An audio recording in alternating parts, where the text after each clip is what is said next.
Merci beaucoup pour les chants. C'était très joli. Et tout de suite, en fait, on va avoir la deuxième partie qui est la parole est donnée à tous. Donc ce sera l'exposé de Laurent Ladouce, qui est le directeur de Culture et Paix. Donc il va nous présenter son exposé tout de suite. Merci de bien l'accueillir. Eh bien, mine de rien, nous arrivons aux paroles données numéro 99. Donc, bienvenue à la 100e, la semaine prochaine. Et nous avons vu donc les images de la chute du mur de Berlin en 1989. Une occasion de voir la puissance de l'amour, y compris donc sur un plan collectif, parce que la guerre froide s'est terminée d'une façon particulièrement heureuse, on peut le dire. Bon, il y a eu aussi beaucoup de calculs politiques, c'est vrai, mais malgré tout, c'est en grande partie la force de l'amour qui a pu vaincre les systèmes totalitaires. Conformément d'ailleurs à ce qu'avait dit Václav Havel, qui est mort récemment, il était convaincu que l'amour et la vérité peuvent triompher de la violence et de la terreur. Et sans idéaliser excessivement ce qui s'est passé dans les années 80, c'est un exemple où la violence a été anéantie, non pas par une violence plus puissante, mais par une véritable force d'amour. Ça peut arriver dans l'histoire. Il n'y a pas que des révolutions violentes, il y a aussi des révolutions plus douces et qui ont un énorme impact sur les collectivités. Après la chute du mur de Berlin, l'unification européenne s'est faite d'une façon extrêmement rapide et qui inspire beaucoup d'autres peuples en fait. Alors, ce soir, je voudrais vous inviter d'abord à voir comment les choses et les êtres humains tiennent ensemble. Et souvent on dit dans nos exposés qu'il y a deux principes dans l'univers. Un principe qui veut que chaque être ait une identité précise. Dans les principifications, on appelle ça un corps individuel de vérité. Chaque être existe en soi et pour soi. Par exemple, un atome est constitué de protons et d'électrons qui ont leur propre existence. Mais selon l'atome où il se trouve, ça prend un sens différent. De même, ce soir, ensemble, nous créons un groupe pendant 2 heures. Mais chacun d'entre nous, nous avons notre propre vie à côté. Et nous ne sommes pas forcément la même personne ce soir que nous serions avec d'autres. Parce que, aussi bien nous voulons être vraiment nous-mêmes, autant on a une soif d'unification et de liaison. Et on essaye de trouver sa place dans un groupe. Ce soir, par exemple, vous êtes tous plus ou moins à l'aise dans le groupe où vous êtes. Certains peuvent être extrêmement épanouis à votre table et d'autres se chercher un petit peu. Donc il y a parfois des occasions où vraiment on est très très porté par un groupe et d'autres fois non. En tout cas, la nature nous montre ce principe d'unification. L'univers est ordonné par des forces de liaison très très puissantes. Ce sont des forces colossales en réalité. Mais par contre, dans les atomes, c'est des petites forces. Mais vous savez que l'énergie nucléaire peut libérer la fission et la fission nucléaire peuvent libérer des quantités énormes d'énergie. Alors, dans les principes de l'unification, on dit que ce qui tient tous les êtres ensemble, c'est deux caractéristiques duales. Tous les êtres, en fait, tiennent leur identité d'un principe qu'on appelle la dualité du Sung-Sang et du Yung-Sang. C'est-à-dire que chaque être a sa propre cohérence. L'être humain a l'esprit et le corps, les animaux ont un instinct et un corps, une plante, elle a un corps, elle a la vie, etc., etc. Et il y a une autre caractéristique duale, le yang et le yin, qui fait que nous nous associons à quelqu'un, à un partenaire. Lorsqu'un homme a trouvé son unité, lorsqu'il a atteint la plénitude à force de travailler sur lui-même, lorsqu'il est parvenu à unir son esprit et son corps, eh bien, il va chercher un partenaire, une femme, avec laquelle il va trouver une plus grande plénitude, et avec laquelle il fondera une famille, il aura des enfants. Et ces deux principes se retrouvent dans l'univers entier. Ce sont des forces extrêmement puissantes, l'une qui nous permet d'être nous-mêmes, et l'autre qui nous pousse à nous relier aux autres, et notamment à la personne de l'autre sexe. Alors, il existe une tendance philosophique selon laquelle la force la plus puissante, c'est la violence. Cette philosophie a dominé une partie du XXe siècle. C'était l'idée selon laquelle il n'y a que les rapports de force qui font évoluer la société. Tous les rapports dits d'amour sont factices, sont même dangereux. L'essentiel, c'est que l'être humain comprenne que la violence est partout à l'œuvre, dans la nature et dans la société. Les gens gentils et idéalistes sont des gens dangereux.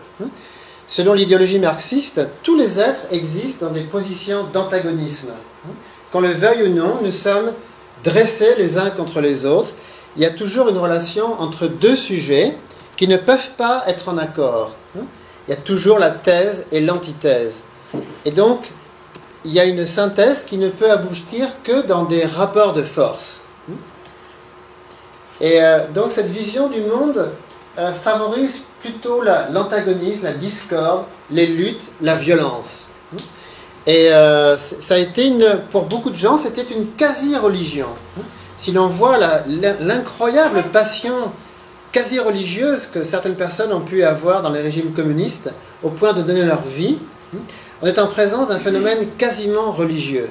Beaucoup de gens ont donné tout ce qu'ils avaient en fait pour cette cause, tellement ils étaient convaincus qu'elle allait aboutir au monde idéal. Certains spécialistes ont parlé d'une mystique de la violence, avec vraiment un très haut degré d'énergie militaire entre autres, pour conquérir le monde. Alors dans les principes de l'unification, on dit qu'effectivement tout est basé sur la dualité. Et que contrairement à ce que dit le raisonnement dialectique, tous les êtres, en fait, sont en position de protagonisme. Le rapport essentiel et le plus sain, c'est un rapport entre un partenaire sujet et un partenaire objet. Et pourquoi est-ce qu'ils entrent en relation l'un avec l'autre? Pourquoi est-ce que le sujet tient à l'objet? C'est parce que tous deux ils tiennent d'une origine commune. Si on ne cherche pas de base commune ou d'origine, on n'a pas effectivement le sentiment d'un point commun. Ce qui pousse le sujet à aller vers l'objet, à lui donner quelque chose et à recevoir en retour, c'est la conviction que l'un et l'autre viennent d'une origine qui les dépasse. Et c'est le fait de se placer devant quelque chose de supérieur qui amène cette confiance. Parce qu'au départ, l'objet peut sembler plutôt étranger, dissemblable, sans qu'on ait vraiment d'atomes crochus. Mais si on le regarde d'un certain point de vue, cet objet qui ne nous semblait pas tellement familier va commencer à nous dire quelque chose. Donc, dès l'instant où l'on tient de quelque chose de commun, eh bien, on arrive de plus en plus à tenir aux autres. Ne serait-ce que parce que l'objet n'est pas toujours aimable. Il y a des fois où il nous casse un peu les pieds quand même, mais si on se souvient du pacte commun, on va persévérer. Un mariage, ce n'est pas tous les jours un mariage d'amour. C'est souvent un mariage de raison aussi. Mais ça tient parce que les deux époux se rappellent du pacte qu'ils ont fait, du serment qu'ils ont prononcé. Et même lorsqu'ils sont en froid, ils se disputent, eh bien, il y a quelque chose qui les tient ensemble. C'est cette idée qu'au fond, leur union ne vient pas simplement de la sympathie qu'ils ont l'un pour l'autre, mais de quelque chose de divin, en fait. Enfin, il est sûr qu'on tient aussi par l'objet que l'on crée, par les enfants, par exemple.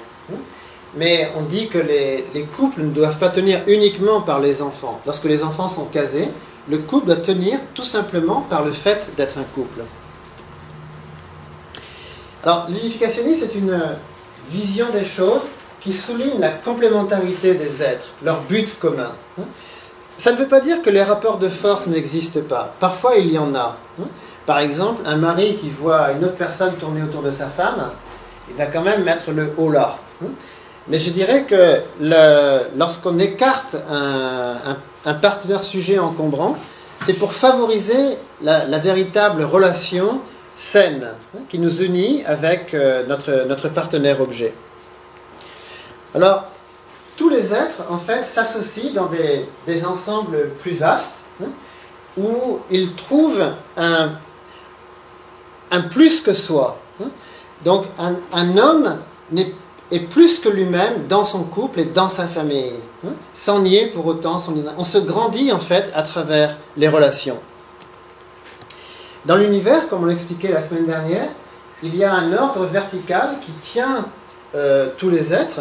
On ne s'en aperçoit pas, mais en fait, si la Terre tourne autour du Soleil, c'est que le Soleil lui-même a une place bien précise dans l'univers. Quand on est sur la Terre, on a l'impression, enfin, on pense qu'on est vraiment seul dans l'univers. Mais en réalité, notre position dans l'univers est déjà fixée par tout l'ordre vertical dont on n'a pas tellement conscience. Et la Terre elle-même fait partie d'un ensemble, un système de planètes, et elle est à une distance telle et telle du Soleil, et tout ça est parfaitement réglé. Il suffirait que les distances soient modifiées pour que tout l'équilibre sur Terre soit brisé. Imaginez que par exemple la Terre se rapproche un peu trop du Soleil, il ferait trop chaud. Si on s'éloignait, il ferait trop froid. Nous sommes dans un système idéal où tout est ajusté pour que les saisons succèdent aux saisons, et finalement tous ces rythmes nous permettent de vivre sur la Terre. Et d'un point de vue individualiste, c'est d'ignorer justement toutes ces relations horizontales et verticales. Alors, récemment, il y a eu beaucoup de recherches, même en biologie, et il y avait un numéro de Sciences humaines en 2000, avec ce titre un peu provocateur, l'altruisme et virgule, loi de la jungle. Et donc, l'auteur, qui est une femme belge, elle faisait le point sur les recherches concernant les animaux. Elle dit, depuis le début des années 60, le monde animal semble avoir changé. À un monde dans lequel prédominait une compétition sévère, voire la lutte de tous contre tous, se substitue une nature qui semble vouloir éviter la violence et apparaît organisée sous le signe de la coopération. L'aidant au nid renonce, du moins provisoirement, à assurer lui-même sa propre descendance et utilise son temps et son énergie en faveur de la nichée d'un autre. L'aidant au nid, ce sont des oiseaux qui sont mûrs sexuellement, qui donc pourraient quitter leur nichée, mais ils ont un comportement sacrificiel. En fait, ils aident les parents à élever les quelques poussins qui sont restés dans le nid. Et ça va à l'encontre de toutes les théories matérialistes, qui veut que l'animal soit centré sur son propre intérêt. En réalité, l'animal a un comportement sacrificiel. Il continue à soutenir les autres, alors qu'il n'y gagne rien du point de vue darwiniste. Comment pourrait-il transmettre cette caractéristique comportementale, aider les autres à la génération suivante, si justement il ne met pas tout en œuvre pour favoriser sa propre descendance? Et ici, donc, elle cite Kropotkin, qui était en fait au départ un darwinien. Il était convaincu par les idées de Darwin, et il est allé en Sibérie pour les vérifier.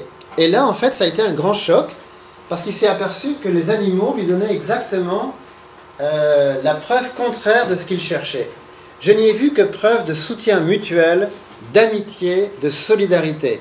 Nourrir l'étranger, adopter l'orphelin, aider l'autre en difficulté parfois au péril de leur vie, voilà le comportement des animaux. En majorité, les espèces vivent en société. Elles trouvent dans l'association la meilleure arme de la lutte pour la vie. Les espèces où la lutte individuelle a été réduite et où la pratique de l'aide mutuelle a atteint le plus grand développement sont les plus nombreuses, les plus prospères, les plus susceptibles de progresser. Les espèces asociales sont vouées au déclin. Donc en fait, ce sont des idées très fortes, parce que toutes les théories, toute l'évolution actuelle de la biologie montre l'importance de l'altruisme dans la nature. Et donc ça devrait nous aider à retrouver ce sens de la puissance de l'amour dans la société.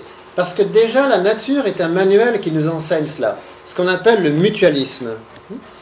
Alors le mutualisme, ce sont les symbioses qui existent dans la nature, par exemple, entre les animaux et les plantes. Ici, qu'est-ce que vous voyez là, sur cette photo? Qu'est-ce qu'il est en train de faire là sur l'antilope? Oui, en fait, c'est des oiseaux altruistes. Ils passent plusieurs heures à nettoyer l'antilope. Et ça, c'est des comportements qu'on retrouve dans beaucoup d'autres espèces. Est-ce que vous connaissez aussi ce qu'on appelle les poissons pilotes? Ce sont des poissons, en fait, qui viennent s'agglutiner sur un plus gros poisson et qui le guident et le nettoient. Là, vous avez une symbiose entre le poisson clown et une anémone de mer. Bon, il y a des tas d'exemples comme ça dans la nature. Et là, qu'est-ce que j'ai voulu illustrer d'après vous? C'est quoi ça? C'est lequel? Qu'est-ce qu'il est en train de faire celui-là? Il remonte. Ouais. C'est quoi ce poisson là? Ouais, c'est un saumon. Ouais. En fait, le saumon en Asie, c'est le symbole du sacrifice des parents. Les saumons, en fait, remontent les courants et ils reviennent sur le lieu de leur naissance. C'est d'ailleurs mystérieux. On se demande comment ils arrivent à faire ça. Ils parcourent des milliers de kilomètres et ils reviennent dans la rivière où ils sont nés. Et le saumon va remonter le courant et au péril de sa vie. Et en fait, il va arriver à la source, pratiquement, de la rivière. Et là, il va pondre ses œufs. Et ensuite, qu'est-ce qui se passe? Il meurt et... Oui, en fait, le corps des parents nourrit les bébés. Donc, toutes les civilisations asiatiques ont médité sur les saumons. C'est perçu comme l'exemple du sacrifice, en fait, des parents pour les enfants. Ici, vous avez d'autres exemples de mutualisme. Ouais. Regardez comme ils s'aiment. C'est beau la puissance de l'amour. Voilà. Voilà. Voilà. Alors nous-mêmes, on a vu les animaux, comment ils font, ça nous fait rêver. On dit, ah, bah, les animaux, ils sont chouettes quand même. Hein, ils s'aiment les uns les autres. Ouais. Eh bien, nous, c'est pareil. On a un désir, en fait, de tenir les uns aux autres. L'être humain ne peut se passer de liens forts avec autrui. Et comme on le dit parfois en français, c'est un désir plus fort que nous. C'est un désir irrésistible et incontrôlable. L'être humain n'est pas fait pour être seul. Il y a une force plus puissante que lui qui le pousse à aller vers autrui. Être seul, c'est être malade dans un sens. Même une personne qui s'habituerait à être seule, sa conscience lui ferait sentir que c'est malsain. Bon, à part s'ils ont une personne qui est totalement ermite, qui a choisi ce mode de vie, mais un être humain normal ne peut pas supporter d'être seul, même s'il trouve un certain confort provisoire.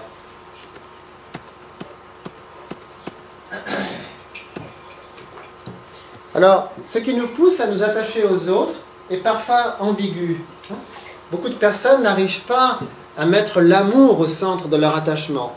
Ils ne peuvent s'associer que pour des intérêts matériels, psychologiques, sociaux, culturels. Culturels dans la mesure où on va s'associer à des gens de son bord, ou alors des gens de sa classe sociale. Mais ça, ce n'est pas satisfaisant. En fait, ce que l'être humain cherche, c'est un attachement qui soit vraiment fondé sur l'amour. Un amour désintéressé, qui n'est pas lié à la classe sociale, à la culture d'où l'on vient, être vraiment capable d'aimer, à la limite, n'importe quelle autre personne. L'être humain normal cherche vraiment à établir ce type de lien. Et on s'aperçoit qu'une union tient mal si elle ne repose pas sur l'amour désintéressé. Il y a des groupes qui se dissolvent assez vite s'ils n'étaient pas fondés sur l'amour. Une fois que la mission est finie, une fois que la cause n'est plus là, bon bah, les gens reprennent leur billes et ils ne se revoient pas. Ce matin, j'ai téléphoné à ma mère qui a 85 ans. Et depuis 35 ans maintenant, mes parents revoient tous les ans des amis qu'ils ont connus au Cameroun, en Afrique. Et c'est vraiment une amitié, mais extrêmement forte, quoi. Plusieurs sont devenus veufs et veuves, certains ont même perdu leurs propres enfants. Mais c'est comme un rituel. Tous les ans, ces gens-là se retrouvent. Ça veut dire que ce pourquoi ils étaient au Cameroun il y a si longtemps, même s'ils... Bon, c'était un milieu de médecins. L'amour entre eux est plus fort que tout, quoi. Ma mère, maintenant, elle peut plus beaucoup se déplacer, mais pour rien au monde, elle ne manquerait ce rendez-vous. Pourquoi?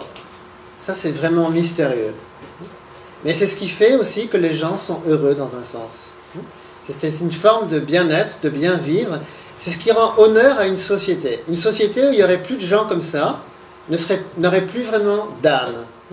En fait, c'est tout un art de vivre qui est plus fort que tout, en fait. Les régimes changent, les présidents passent, mais finalement, les réunions à laquelle participent mes parents sont toujours là. Ça pourrait faire un beau film, n'empêche. Ben ouais. Hein, Renel? Tout à fait, hein? Ouais. Alors, ici, on peut voir aussi la communauté de langage. On parle d'attraction physico-chimique et d'attirance spirituelle et émotionnelle. Dans la nature, on parle d'un aimant, dans le monde humain, d'un amant. On parle de chimie, et dans le monde humain, on parle d'une alchimie. On parle de force et on parle de pouvoir. On parle de déterminisme et on parle de destinée. Vous voyez aussi combien le langage, enfin je vais revenir plus tard, peut être, on parle d'adhésion, d'atomes crochus, etc. Alors, en fait, dans toute relation, il doit y avoir un équilibre normalement entre la force centripète, c'est-à-dire qui nous attire vers le centre, et la force centrifuge. Et sinon, il y a un écrasement, ou au contraire, un éclatement.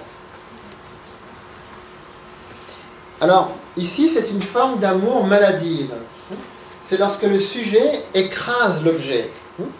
Donc, en fait, le sujet ne peut vivre les relations d'amour que sur un mode compulsif ou maniaque. Il y a des gens qui, sans même s'en apercevoir, sont extrêmement possessifs. Parfois, ils ne s'en rendent pas compte. Autrui est là pour leur plaisir à eux. Parfois, la personne peut sembler généreuse, mais en réalité, si on la regarde sur la longue durée, elle ne fait que consommer autrui. Parfois, c'est très subtil. Justement, il y avait un sujet récemment sur les couples qui fonctionnent sur ce mode-là, et il y avait un certain nombre de femmes qui ont été piégées par des hommes dévorants, comme ça. Ils passent leur temps à piéger des femmes fragiles, qui se laissent prendre, en fait. C'est comme quelqu'un qui est pris dans une toile d'araignée. Et je voyais ces personnes étaient dans une souffrance atroce, quoi. Pendant des années, elles ont été phagocytées par un homme très possessif. Il faut savoir que les femmes aussi sont capables de faire la même chose. Alors, Helvétius, lui, il disait « aimer, c'est avoir besoin ». Donc, il y a des gens qui sont très maniaques, ils collectionnent comme ça les conquêtes. Mais vous avez aussi l'inverse. C'est le sujet qui se fait tout petit et qui vénère son objet, qui va l'idolâtrer, le magnifier. Par exemple, on parle beaucoup de stars, d'idoles, de vamps. Enfin, on n'emploie plus tellement ce langage. Mais les vamps, c'était les stars de Hollywood dans les années 30. Ça vient de vampire, en fait. Donc, en fait, il y a certaines personnes qui vénèrent excessivement des idoles de cinéma, de musique. Et l'idolâtre se fait tout petit. Il magnifie énormément son objet. Il ne vit plus que pour un objet fantasmé. Et certaines personnes ne peuvent vivre l'amour que de cette façon, en s'écrasant devant l'objet. Ils le mettent sur un piédestal. Ces formes d'amour sont très très maladives. Ça rend vraiment, ça pourrit la vie. Mais certaines personnes ne peuvent pas vivre autrement pendant des années, jusqu'à ce qu'elles trouvent une sortie de cela, quoi. Vous connaissez aussi le mythe de la femme fatale. Ouais. Alors, normalement, l'amour n'est pas comme cela. L'amour, c'est ce qui doit nous combler. René Descartes disait « L'amour est une émotion de l'âme qui l'incite à se joindre de volonté aux objets qui semblent lui être convenables. Imaginez un tout dont on est seulement une partie et que la chose aimée en est une autre. » Donc l'amour raisonnable, c'est un amour en fait où le sujet et l'objet sont sur un pied d'égalité. Il n'y en a pas un qui essaye de dévorer l'autre ou d'idéaliser l'autre, mais finalement ils vont construire une relation saine où ils s'apportent mutuellement et ils ont un but commun. C'est ce qui faisait dire à Saint-Exupéry, aimer ce n'est pas se regarder l'un l'autre, mais regarder dans la même direction. Et donc la force vient de cet investissement du sujet et de l'objet pour le but commun. Alors, tout à l'heure je parlais de la solitude, et on s'aperçoit que justement ces forces de cohésion sont de plus en plus menacées dans la société française. C'est une société qui est gravement menacée par la solitude. Il y avait cet article sidérant dans le Figaro l'année dernière, jusqu'à 122 jours entre deux véritables échanges, autres que des politesses avec la boulangère. C'est la réalité quotidienne de 4 millions de Français. Ce jeudi 7 juillet, un collectif de 26 associations, dirigé par Bruno Dardelet, met en lumière cet isolement et demeure la mise en place d'un observatoire de la solitude. De plus en plus de gens, en fait, en France, n'ont pratiquement plus de relations sociales. Ils n'ont pas ces liaisons physico-chimiques. Ce sont des électrons libres. Depuis des années, ils se sont déshabitués à avoir un lien profond avec autrui. À la limite, ça leur ferait mal. Le moindre relation un peu intime, un échange de plus de 2 phrases va être douloureux. Alors que dans un autre sens, ils en ont tellement besoin. On ne peut pas vivre sans ça. Alors, l'amour le plus épanoui, en fait, c'est celui qui implique cette origine au-dessus du sujet et de l'objet. D'ailleurs, le mot sacrificiel vient du latin, ça veut dire rendre sacré quelque chose. Sacrifice, ça ne veut pas forcément dire tout donner, une abnégation totale, mais c'est mettre au-dessus de la relation un principe sacré. C'est le cas, par exemple, des gens qui se marient à l'église. Ils estiment que l'amour qui les unit à leur partenaire n'est pas une affaire humaine. Il y a une dimension mystique, Dieu doit être présent, d'où le désir d'être béni devant le Créateur, de sanctifier cette relation. Alors pourquoi la force de l'amour est-elle si puissante, notamment dans le couple? Le matérialisme dit que c'est parce que l'amour, en fait, est un besoin, un instinct, purement matériel. C'est pour ça que l'amour est si fort, parce que sa finalité est la reproduction. Les gens matérialistes ne croient absolument pas aux sentiments. Ils pensent que tout ça, ce sont des ruses, c'est une illusion, et ils insistent sur le fait que l'amour est un instinct super puissant. Même si les gens veulent l'habiller de sentiments, etc., quelqu'un de matérialiste ne croit qu'à la biologie. Pour lui, tout ce qui est tombé amoureux, tout ça, c'est totalement nul. Ce sont les gènes qui dictent tout. Et ils expliquent ça par le fait que, jadis, la vie était fragile. Les êtres humains avaient une espérance de vie très très limitée. Il fallait donc avoir une très nombreuse descendance. Il fallait que les gens soient super motivés d'avoir des enfants. Il y a eu des périodes où, finalement, si une personne n'avait pas 11 ou 12 enfants, ben finalement, il avait peu de chances d'assurer une survie. D'après ce point de vue, qui n'est pas totalement idiot, la force de l'amour s'expliquerait par la passion de l'être humain de se reproduire, d'avoir une descendance et un lignage. Les humanistes disent que ce n'est pas du tout la raison. Ce qui rend l'amour si puissant, ce sont des raisons sociales et culturelles. C'est la société qui pousse les gens à se marier et à rester unis. Une société qui accepterait le divorce serait menacée d'éclatement. C'est pour cela que, jusqu'à une époque récente, le divorce était vraiment interdit dans presque toutes les cultures. Parce qu'on dit, si vous touchez au couple et à la cellule familiale, toute la société va se désintégrer. Et en réalité, on ne peut que considérer ce point de vue. Quand on voit combien la culture du divorce est répandue en 40 ans dans toutes les sociétés occidentales, et combien les psychologues sont alarmés par ça, eh bien, finalement, cette idée n'est pas fausse. Tout se passe comme si la société réagissait comme le système solaire. Imaginez que Vénus ou Jupiter se disent « Allez, on fiche le camp, on s'en va ». L'univers ne fait jamais ça. Mais l'être humain, lui, a appris à divorcer. Et finalement, les enfants du divorce divorcent aussi, etc. Donc beaucoup de sociologues se disent « Attention, si on fait cela, la société est menacée d'éclatement. » Ça peut sembler très romantique, chacun fait un peu ce qu'il veut, mais si nous pratiquons tous cela, bientôt il n'y a plus de société.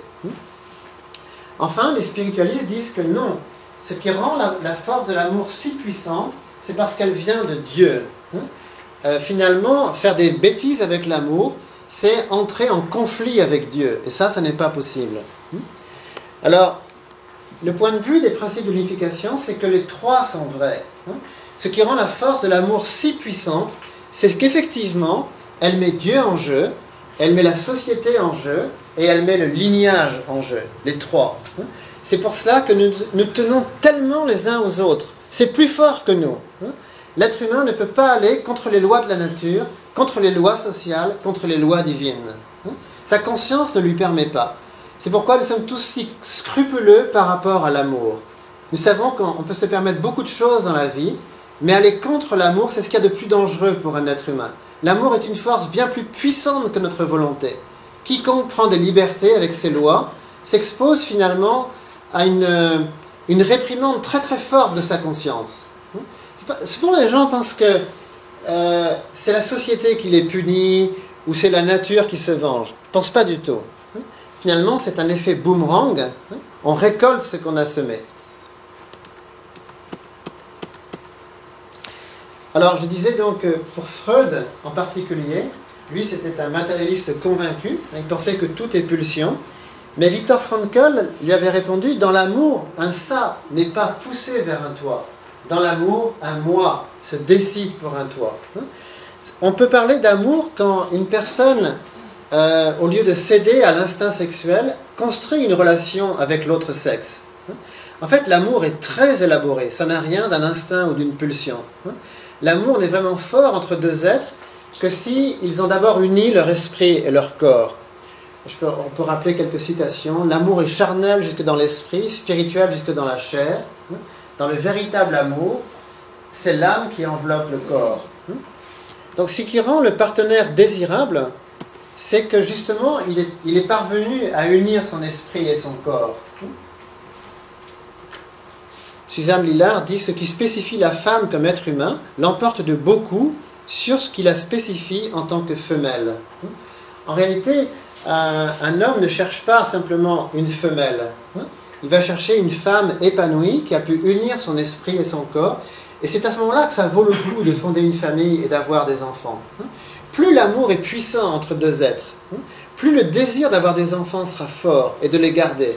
Mais si quelqu'un est mu uniquement par son instinct, finalement, il ne va pas tellement tenir à ses enfants.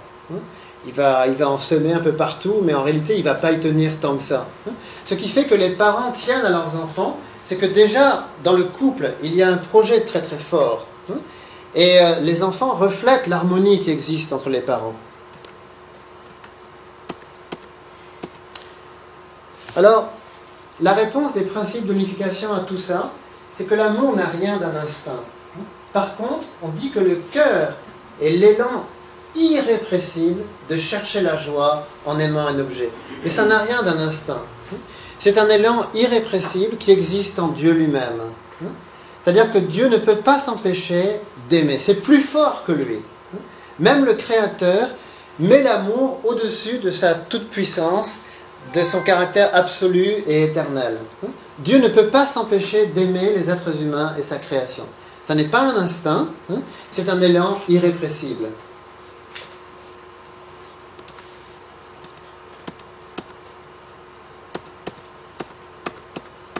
J'avance un petit peu parce que l'heure tourne. Je voudrais pour finir vous citer cette phrase des principes de l'unification qui explique pourquoi la force de l'amour est si puissante, quel en est l'enjeu. L'être humain est créé pour être le centre d'harmonie de l'univers entier. Si l'homme et la femme avaient atteint la perfection et s'étaient unis comme mari et femme, cela aurait signifié la réunion des deux centres des caractéristiques duales de tous les êtres humains, l'esprit et le corps, le masculin et le féminin. Si l'homme et la femme avaient agi en harmonie et avaient atteint l'unité, l'univers entier, avec ses caractéristiques duales, aurait dansé en harmonie. Le lieu où l'homme et la femme deviennent parfaitement unis, corps et âme, en tant que mari et femme, est le lieu où s'unissent Dieu, le partenaire sujet qui donne l'amour, et les êtres humains, les partenaires objets qui lui retournent la beauté. C'est le centre de la bonté où le but de la création est accompli. Ici, Dieu, notre parent, se rapproche et demeure en ses enfants parfaits, jouissant alors d'une éternelle quiétude. Ce centre de la bonté devient le partenaire objet de l'amour éternel de Dieu, où Dieu est comblé de joie à tout jamais. C'est l'endroit où le Verbe de Dieu s'incarne et parvient à son accomplissement. C'est le centre de la vérité et de l'âme originelle qui nous guide pour atteindre le but de la création. Donc en fait, lorsque l'homme et la femme viennent au monde, ils sont déjà destinés à se rencontrer. Et le lieu de leur rencontre n'est pas simplement un lieu intime entre toi et moi. C'est ce que les principes d'unification appellent le centre du cosmos. L'univers entier existe comme le théâtre de nos amours. Roméo et Juliette s'unissent devant le cosmos, devant les étoiles. Il n'y a pas de lieu assez grand, assez faste pour l'amour entre un homme et une femme. Dans Titanic, il y a cette fameuse phrase « Je suis le roi du monde ». L'amour est encore plus fort sur une vaste étendue d'océan avec la voûte céleste au-dessus de soi. Le théâtre des amours entre l'homme et la femme, c'est l'unité des deux mondes. Le monde spirituel, le monde physique, le monde masculin et le monde féminin. C'est-à-dire que l'homme représente la totalité des êtres masculins et la femme la totalité des êtres féminins. Et donc on peut dire que ce qu'il y a de plus intime est aussi ce qu'il y a de plus universel. C'est la raison pour laquelle l'amour est si puissant. Il y a quelque chose de si fort et si mystérieux qui nous guide vers ce point central, parce que c'est le centre de cette immense machine qu'est l'univers entier. C'est pour ça que l'être humain inconsciemment se doute qu'il ne peut pas faire d'erreur dans ce domaine. Ce serait trop grave. On ne peut pas se tromper dans ses affaires. On ne peut pas... La sexualité n'est pas du tout quelque chose d'innocent, de naturel. C'est quelque chose, c'est un programme divin, et l'être humain doit faire très très attention à son comportement. Parce que originellement, s'il est un endroit où Dieu vient résider, c'est là où l'homme et la femme vont s'unir. Les principes d'unification disent que c'est le centre de la beauté, du bien, de la vérité, de l'âme originelle, le centre de la vie. Et c'est pour ça que vous pouvez voir aussi combien les blasphèmes sexuels sont particulièrement violents. Dans la société actuelle, tout est prétexte à jouer avec la sexualité. Il y a tellement de pornographie partout, tout est tourné en dérision. C'est-à-dire que c'est vraiment le champ de bataille entre ce qu'il y a de plus sacré et ce qu'il y a de plus diabolique. La société contemporaine voulait banaliser le sexe, mais on peut voir des formes de perversion extraordinairement préoccupantes, des crimes sexuels tellement aberrants. Les gens qui pensent que tout ça c'est naturel, en fait s'aperçoivent que ça touche à des enjeux extrêmement profonds. C'est pourquoi beaucoup de personnes retrouvent les intuitions des grandes religions. Rien n'est plus sacré que la sexualité. C'est un enjeu extrêmement important. Le poète Khalil Gibran disait « Vous êtes nés ensemble, et ensemble vous resterez pour toujours. » Oui, vous resterez ensemble lorsque les ailes blanches de la mort disperseront vos jours. Vous resterez ensemble jusque dans la silencieuse mémoire de Dieu. C'est pour ça que la force de l'amour est si puissante, parce qu'elle met en jeu même notre vie éternelle.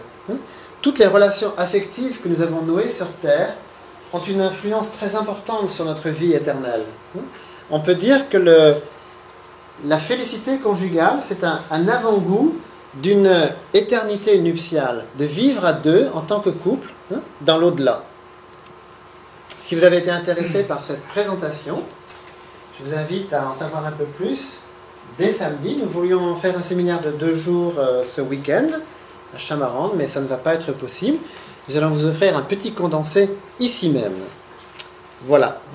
Et ça se passe comme ça, vous voyez. C'était un séminaire en septembre. Il y avait plusieurs diplomates d'ailleurs qui étaient venus ce jour-là. Et voici donc le programme. Il y aura 2 conférences le matin, un déjeuner et 2 conférences l'après-midi. Merci beaucoup pour votre attention.